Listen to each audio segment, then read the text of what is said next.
তিতা ছাড়া করলা কিংবা উচ্ছে রান্না করার গোপন টিপস শেয়ার করব। অনেকে তিতার কারণে করলা খেতে চান না। আজকে আমার ভিডিও দেখে যারা রান্না করবেন গ্যারান্টি দিয়ে বলছি একটুও তিতা লাগবে না। নমস্কার, সবাইকে স্বাগত জানাচ্ছি নতুন আরও একটি রেসিপি দেখার জন্য। আজকের রেসিপি হচ্ছে তিতা ছাড়া করলা। প্রথমে করলা নিয়েছি।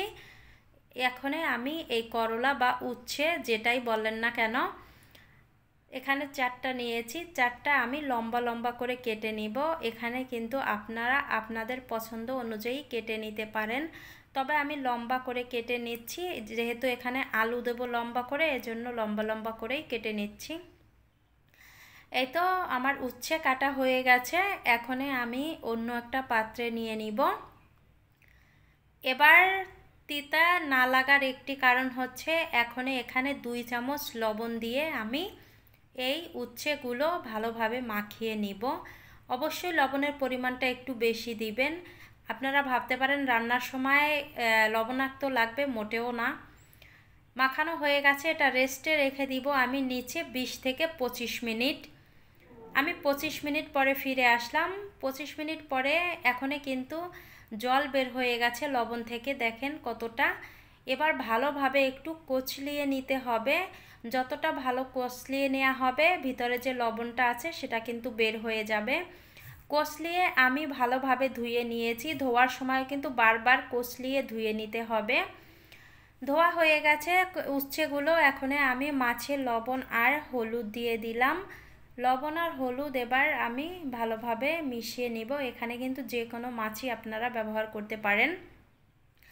এবার আমি চুলায় চলে যাব রান্না করার জন্য। চুলায় কড়াইতে আমি দিয়ে দিলাম রান্নার রেগুলার তেল। তেলটা গরম হয়ে গেছে। এখন এক এক করে আমি মাছগুলো দিয়ে দিব ভাজি করার জন্য। মাছগুলো আমি ভাজি করে নিয়েছি। আমি একটু কড়া করে ভাজি করেছি, আপনারা চাইলে এর চাইতে কম করেও ভাজি করে নিতে পারেন। মাছগুলো আমি নামিয়ে নিলাম।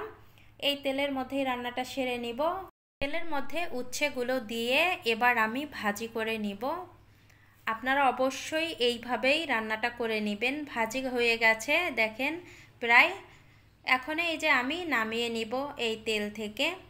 তেল থেকে নামানোর পরে এখানে দিয়ে দিলাম ফোড়নের জন্য জিরা, 1 চামচ জিরা বাটা, আর আদা রসুন পেঁয়াজ একসঙ্গে বাটা 1 চামচ দিয়ে দিলাম। এই মশলাটা কষানোর জন্য এখানে জল ব্যবহার করেছি আমি। এবার এখানে দিয়ে দিলাম স্বাদমতো হলুদ আর মরিচের গুঁড়া। এগুলো দিয়ে আমি মশলাটা একটু কষিয়ে নিব।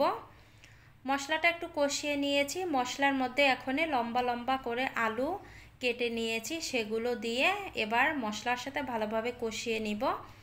আলুগুলো কষানো হয়ে গেছে। এখন আমি এখানে দিয়ে দিব জল।